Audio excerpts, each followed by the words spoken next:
Good day, students. My name is Matshediso Modise. I am your lecturer for the module Children's Literature. Today, I will give you an overview of the module. But before we start with the overview of the module, I would like to share with you some important information that is of a concern to me as your lecturer.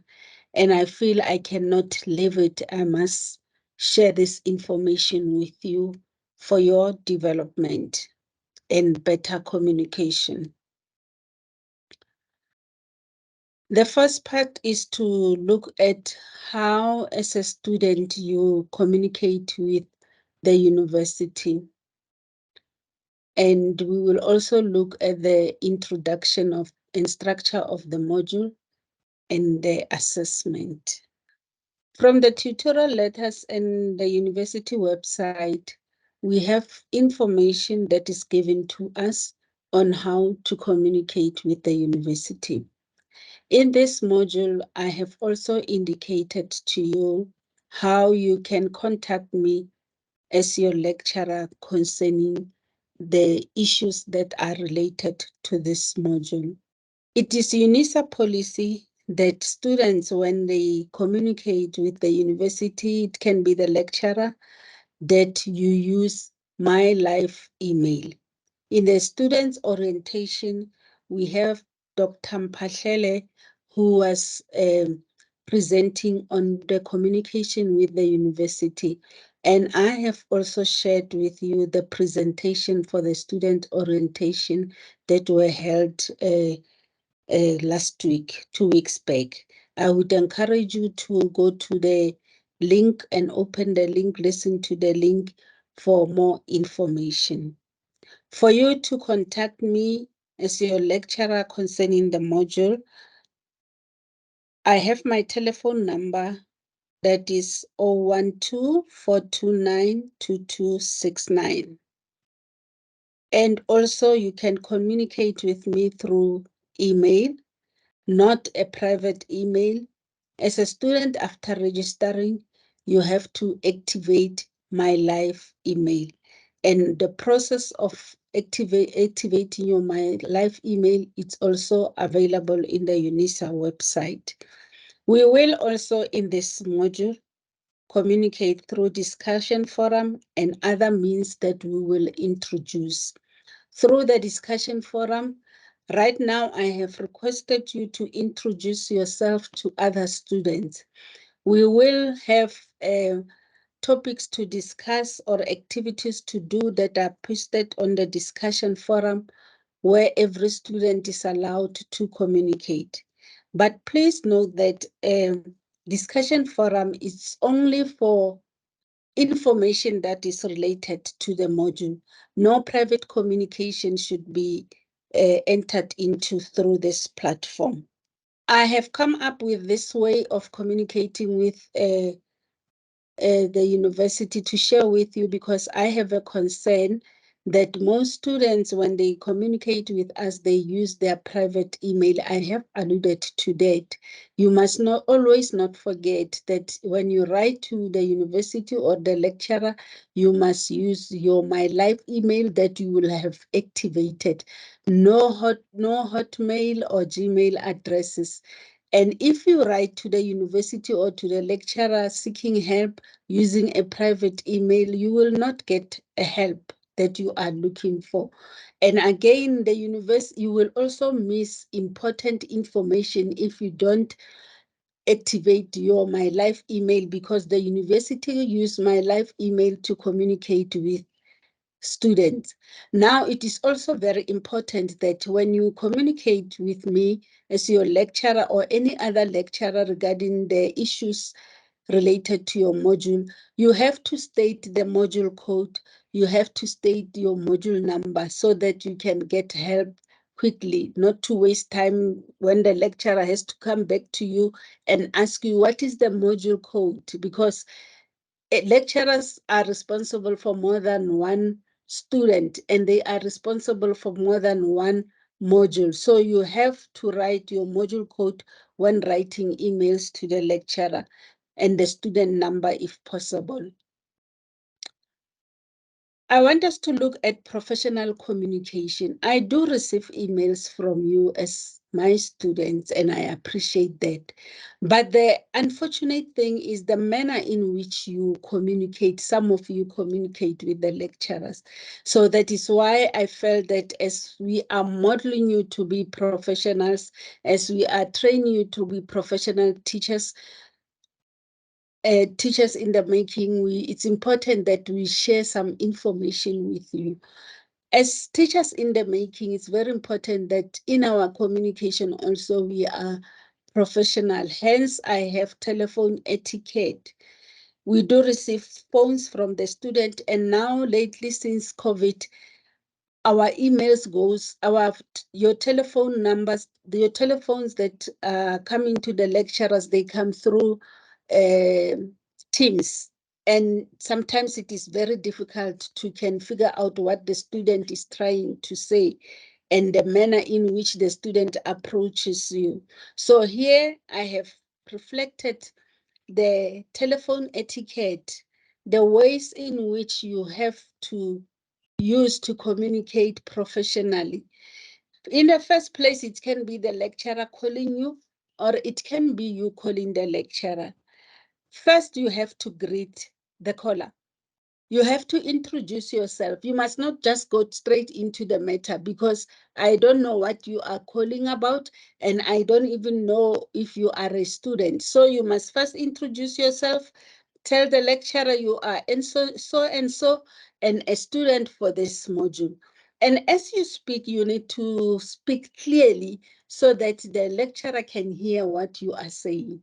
And you also have to be mindful of your volume. Most students, I don't know whether it's because sometimes you are phoning from the public phone, their voices are very loud. And as the voice is very loud, you are not able to hear what the other person is saying. Speak softly and be audible. Let the other person on the other side be able to hear what you are saying. And also when you finish your call, end the caller properly. Thank the caller and say bye-bye.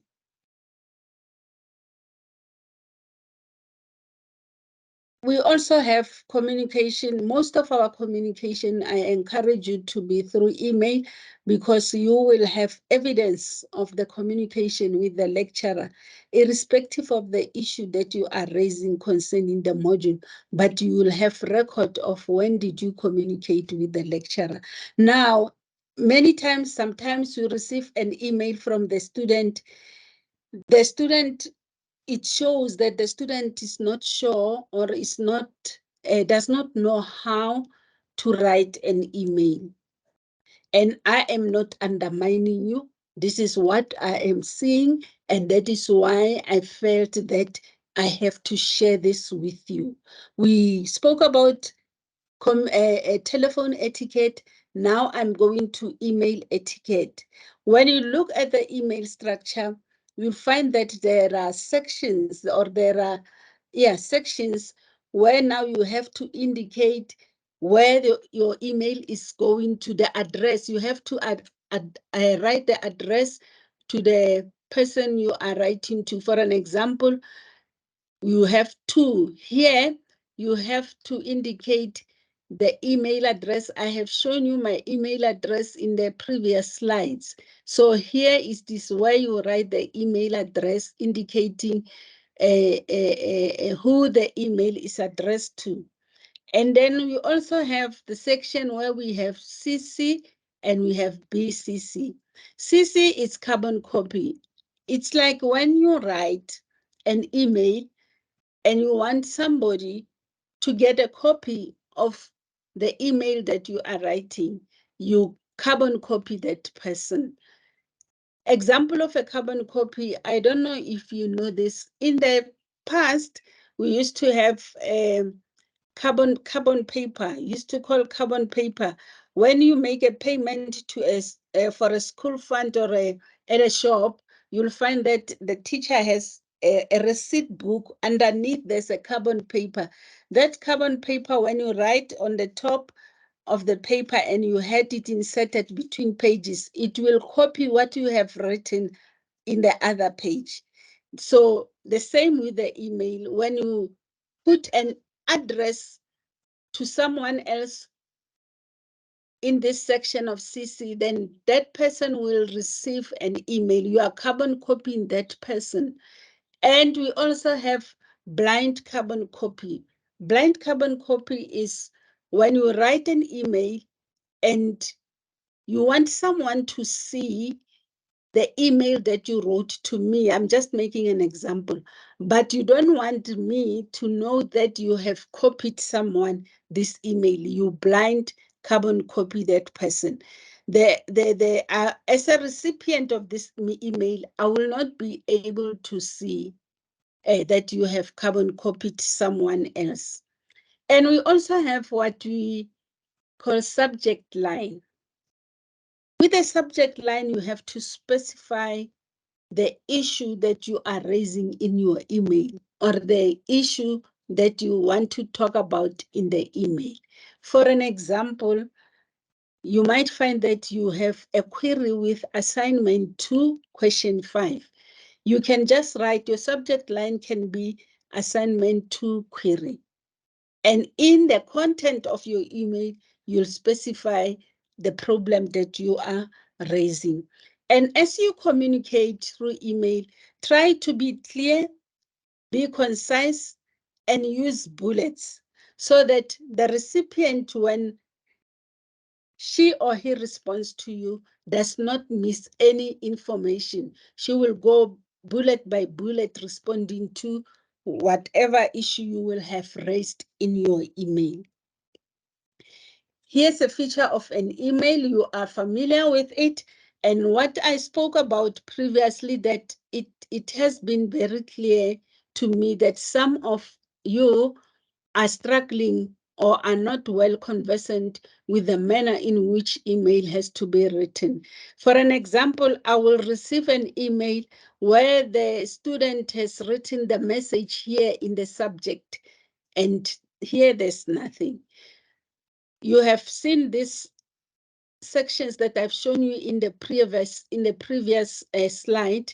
Here is the subject, and the subject for this particular person is assistant with assignment.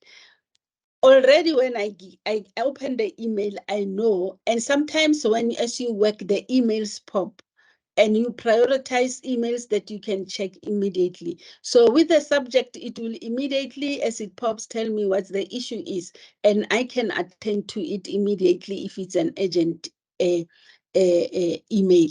You have to address the lecturer that you are writing to. Dear Dr. Matlala or dear Professor Modise. But what I mostly see is the student will write hi. Hi, and then just get on with the issue that he wants to raise. We have to have salutation where you write, you address the person that you are writing an email to. And after that, in bullet form, you can bring forth the issues that you want to raise. Like for an example, this one says, may you kindly guide me on how to approach question 1.1 of assignment 2. The message is very clear and short. The module code is GRT 1501. Then I will know immediately where should I go to give you help.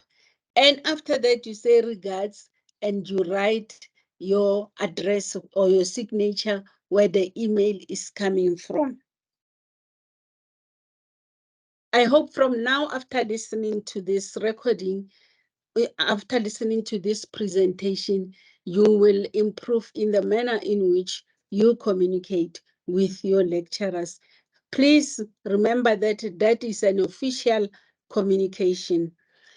Now let's come into our module, which is children's literature. The module code is CLY1501. This module is a year module. The module has 3 assessments. We have 2 formative assessments, which is number 1. Assessment number 1 is a quiz. Assessment number 2 is a written assessment or discussion assessment. And this assessment's worth 20% towards your year mark. And we also have summative assessment. Summative assessment is an examination which is written during October, November months. And this examination is worth 80%. So bear in mind that in this module, you have to write 2 assignments and you also have to prepare for examination that will be written at the end of the year. The purpose of this module, I will, in the coming presentations, go into each learning unit for each module.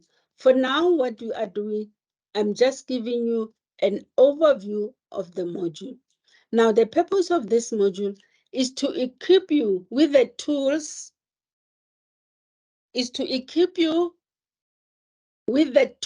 to inculcate a love for reading in grade R children.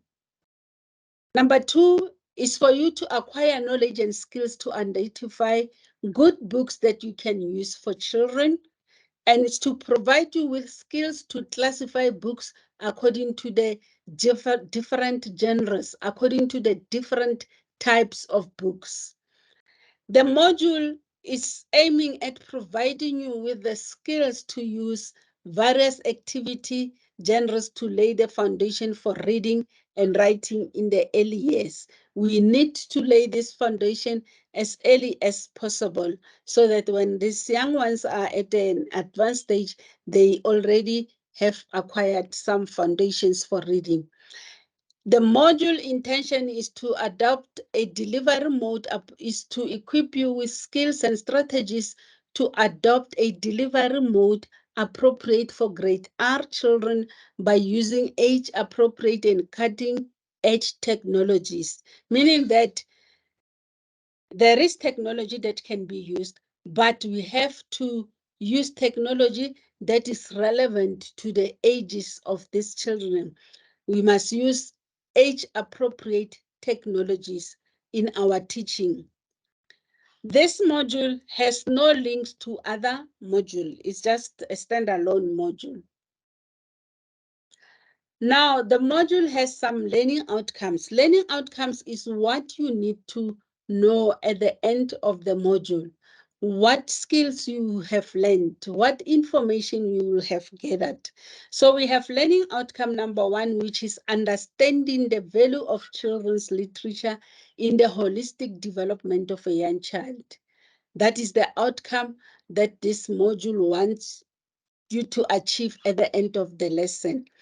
You have to be able to define literature and children's literature, explain the development of children's literature throughout the ages, discuss the personal value literature has for children, explain the benefits of children's literature in terms of child development theories. Learning outcome number 2 is, those were the assessment criteria. Learning outcome number 2 is identifying different genres for children's literature that is appropriate for the grade R children. The assessment criteria is outline the characteristics of children's literature. You must be able to tell what are the characteristics of children's literature. How will you tell that these books are the books designed for children? Analyze different genres for different uses in language teaching. Select literature for the classroom.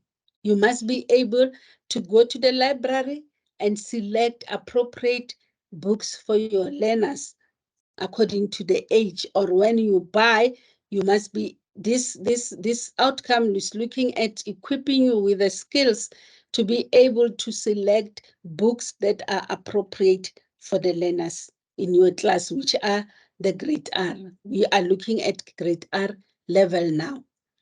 Learning outcome 3, the assessment criteria is to define emergent literacy and have a clear understanding of how literacy develops from birth. You must be able to demonstrate how children's literature can be used to facilitate the development of emergent literacy skills. Show an understanding of the early mathematical concept that the young learners should acquire. When it comes to assessment criteria, please take note of them, because when we set questions, we looked at the assessment criteria and we ask questions based on what each learning outcomes assessment criteria are. Demonstrate how children's literature can be used to develop early mathematical concepts. You should be able to do that. You should, as a teacher, you should be able to demonstrate how children's literature can be used to develop mathematical concepts. The learning outcome 4 is using children's literature to sensitize grade R learners to different cultures and customs. It's important that from an early age, these grade R learners, they know about different customs and different cultures and be able to accept those cultures. And as teachers, we'll be able to do that by, we can use literature to conscientize children about those aspects that I have mentioned. The assessment criteria 1 is understand the importance of context in literature. You as a lecturer, you should be able, as a student, you should be able to understand the importance of context in literature. Use children's literature to sensitize grade R learners to different cultures and customs. Learning outcome number 5 is using children's literature to handle various social challenges grade R learners may experience. They do experience social challenges, and this module will equip you with the skills of using children's literature to sensitize learners about those experiences and how to solve them. The assessment criteria is demonstrate an ability to use children's literature as a counseling strategy to deal with social issues. You might have learners in your classroom who are from home going through some challenges, and this module will help you to use children's literature to address or to provide counseling to this particular learner who is going through challenges at home. Secondly, identify appropriate literature to deal with various social challenges. The module will equip you with the skills to be able to identify relevant literature that you can use to help your learners address various social challenges. Learning outcome number 6 is providing a print-rich environment and creating resources to use with storybook readings. The module is intending to equip you with the necessary skills to be able to provide a print-rich environment in your classroom and to be able to create your own resources that you can use with storybook or readings. The assessment criteria is understand the importance of a literacy-rich environment, provide a print-rich environment, make resources to use with storybook readings. When it comes to grade R learners, its print-rich environment is very, very key, because they will as they play in their classroom, as they move in their classroom, they will also have an opportunity of seeing what is being pasted on the wall. And at that time, they will be learning at the same time. Looking at the structure of this module, Children's Literature, it has 6 learning units. And if you can remember the learning outcomes that I have just treated, they are being turned into the learning units. All these learning units are the 6 learning outcomes that we have treated. Unit number 1 is about the value of children's literature for the holistic development of a young child. That is unit number 1. And unit number 1 has also its own content that we will go through. Like I have indicated that in the coming presentations, we'll go through each unit and interrogate the content for that unit. Unit number 2 is different genres of children's literature. Learning unit number 3 is using children's literature to develop emergency literacy skills and mathematical concept. Learning unit number 4, it will be about using children's literature to sensitize grade R learners to different cultures and customs. And learning unit number 5 will be looking at using children's literature to deal with social challenges. Last unit, which is unit number 6, is about the importance of a print-rich environment and how to create resources to use with book reading and sessions. Now, this module consists of 12 credits, and you will need 120 notional hours of study so that you are competent in this module, meaning that you have to give enough time to going through the module, to go through every unit and study the content of every unit. Unit number 1, learning unit number 1, which is the value of children's literature for the holistic development. Its purpose is for you to understand the value of children's literature, the value children's literature has for the holistic development of the child. The outcomes of the unit are that you have to define literacy, emergent literacy. You have to know what is literacy, what is emergent literacy, what is literature and children's literature. You must be able to briefly explain the development of children's literature throughout the ages and be able to consider the advantages and disadvantages of digital literacies for young children's literacy learning. The last outcome is explain the benefits of children's literature in terms of child development theories. The content that we will look into, number 1, we also have key concepts where concepts are being defined in the module. The main concepts that are being defined, the main concepts are for this section are literacy, emergent literacy, literature, and children's literature. We will also look at the short history of children's literature.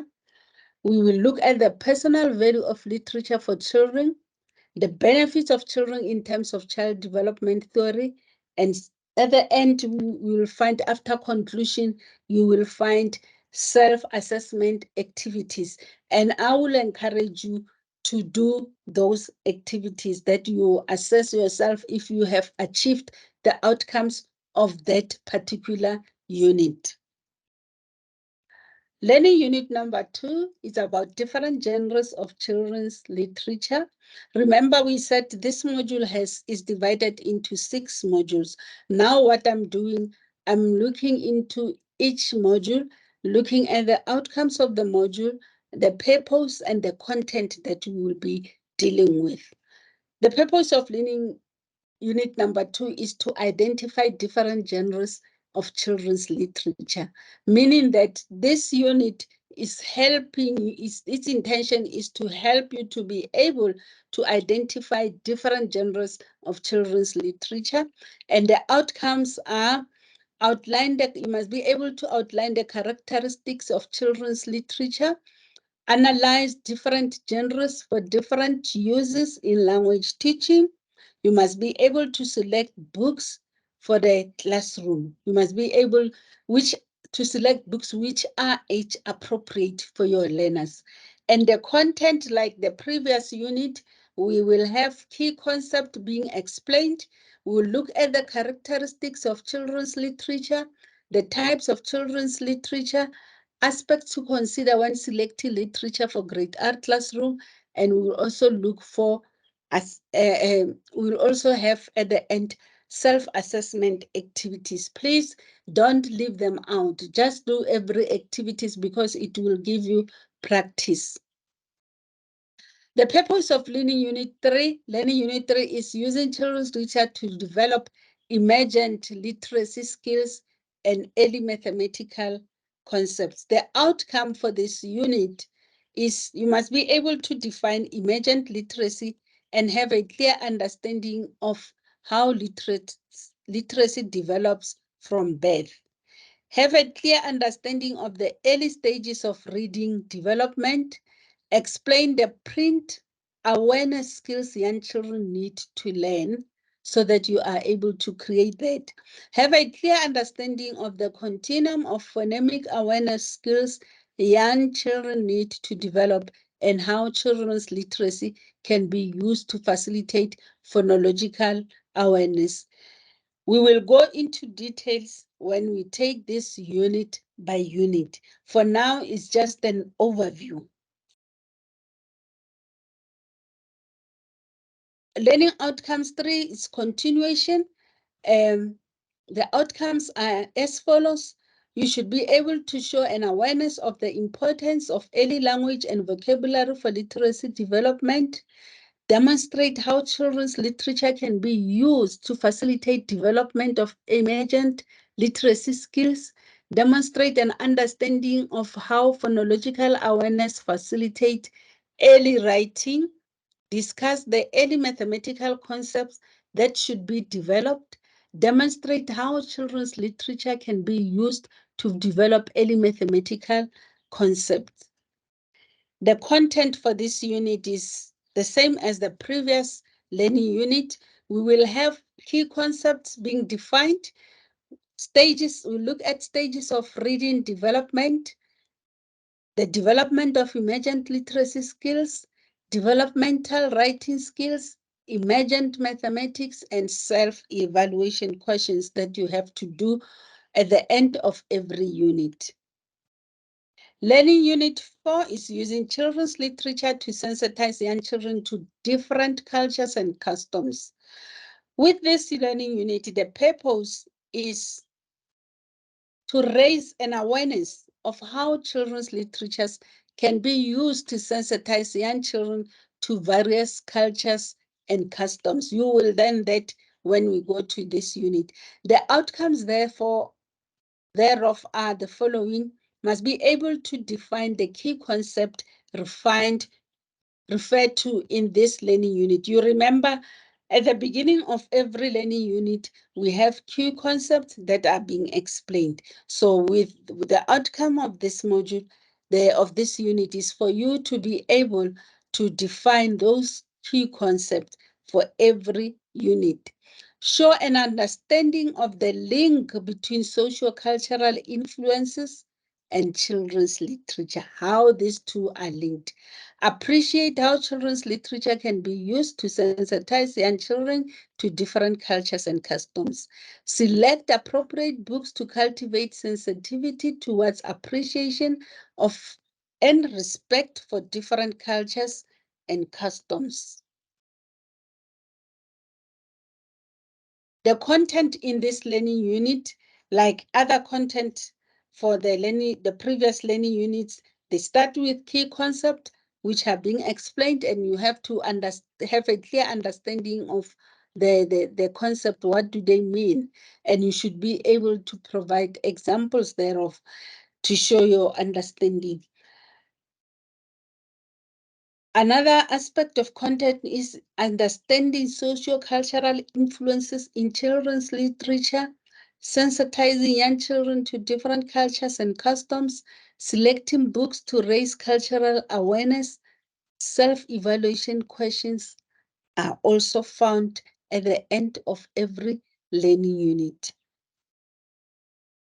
Learning unit number 5, which is about using children's literature to deal with social challenges. Its purpose is to use children's literature to deal with social challenges grade R learners may experience. The outcomes thereof are plan and present lessons using children's literature as a counseling strategy to deal with social challenges. By the end of Learning Unit 5, you will be able to develop a lesson where now you will be using children's literature as a counseling method to deal with different social challenges that your learners in the classroom might be coming across or going through. You should be able to explain social phenomena as encountered in different social environments through the use of literature. The same with other learning units. The content, first part, you look at the key terms which have been defined, the key terms for the specific unit. And we'll look at personal and social challenges children experience in the home environment and community. We'll look at personal and social challenges children experience in the school environment, stories that deal with social issues that we can use for counseling, planning and presenting a story to deal with social issues. Self-evaluation questions are also found at the end of this unit. Please try to answer those questions. Learning unit number 6, which is the last unit for this module, is the importance of a print-rich environment and creating resources to use during reading. The purpose of this last unit is to understand, for you as a teacher to understand the importance of print-rich environment and the creation of resources to use during storybook reading. The outcomes are, you should be able to understand how important the provision of print-rich environment is, learn how to create literacy-rich environments that will facilitate the development of emergent literacy skills, present stories to young learners in a very creative and exciting manner, make resources to use during storybook reading and storytelling. That's the purpose or what this learning unit is aiming at achieving at the end of the unit. And earlier on, I spoke about the assessment, and here is the assessment plan. I have indicated that we have 3 assessments. The first assessment is a quiz. The second one is a written assessment.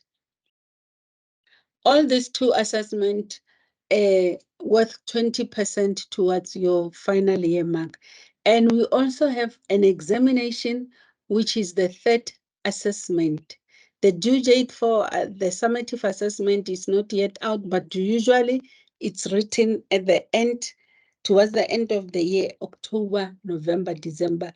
And it does not mean that you start preparing yourself for the exam towards the end of the year. You have to start now to prepare for the exam. And through assessment, we are trying, formative assessment, we are trying to help you prepare for the exam. Even the self-evaluation questions, please attempt them and make sure that you answer them, because in a way they are also helping you to prepare for the examination. Then when we write exam, we have questions that are being set by lecturers. I have shared this with you, which you may access from internet from internet anytime that you want to. When we set questions, we are using Bloom's taxonomy, and you have to use Bloom's taxonomy to answer an assignment questions. The reason why we use Bloom's taxonomy is to move or to use different levels of complexity in setting our questions. We cater for the different levels of competency for the learners. The other tip that I would like to give you when you answer the questions, assignment or examination questions, it is important that you need to understand what the question requires from you as a student. Importantly, you have to underline the verb in the question. That is what we advise you. The first thing when you get a question, read the question and underline the verb. Underline all the verbs. In that way, you will know what the question requires from you. If you do not understand the verb, you have to look at the other verb in the same column of Bloom's taxonomy. You can make a print. You can use your dictionary to check at the verb as you write your assignment, or you can make a print out of Bloom's taxonomy. They give you different meanings for the verbs. I like the other one that has columns where they have all the meanings of the verb. Now, if we look at what I have projected here on the screen, is that when we set questions, we start from the lowest and go up with the difficulty of the questions. The easiest questions will be the questions that requires you to remember what you have been taught or to remember what you have read. And the verbs that you will find, verbs like, you'll find a question saying list, name, find, identify, locate, or describe, or memorize. Those type of questions, they require you to remember. And the second level, you'll find that there are questions that need your understanding, that need you to reflect or to show that you have understood what you have read about. And the verbs that you will find will be verbs like interpret, summarize, explain, infer, paraphrase. Now, I was referring you to a dictionary. Like, if you find a verb like summarize, go deeper into the dictionary and find the meaning or an example of what you need to do when you have to summarize or when you have to paraphrase. What is that is expected of you? And we also go to the higher level, the next level, which is applying. Applying means you read about something and now you need to put that into practice. You need to apply what you have read. I'll give you an example like I will read a recipe on how to make a cake. Yes, I will know that I need the ingredients. I will need 4 eggs. I will need that I have just read. But I need to put that into practice. So then when I start doing baking my cake, I'm applying the knowledge that I have gained into practice. And the verbs that you will find, most of the time it will be make a chart, draw, or apply. Like for an example, we can teach you about the setup of a grade art classroom, that it has to be divided into areas. You have to have 1, 2, 3 areas. And after that, I would say, please draw a sketch or make a sketch or draw a map of how you will structure your grade art classroom. You have learned about it. Now you have to put it into practice. We have another level, which is creating. It's a higher level. We have evaluating. We have analyzing. Now, my request to you is to always look into these verbs and try to unpack what the verb requires from you so that you are more appropriate or relevant in answering the questions. You will be going to write an assignment. As you go to the assignment, to look at the assignment questions, look at the verbs, underline the verb, and ask yourself what this verb requires you to do, and check for the meaning of the verb and try to answer the question as possible as you can. So briefly, what I wanted to say to you is that look for Bloom's taxonomy, look at the verbs, and try to find out what the verbs require. And this is how we set our questions. Our questions move from the simplest to the most complex. And we want progression in terms of your thinking and application. You will have you'll remember that as we go through the learning unit, most of the time we will be referred to a grade R classroom. And this is a daily program for a grade art classroom. In other grades, they call it timetable. I have included it here so that you can go through it and see where the literacy aspect comes in, literacy as a subject or a language.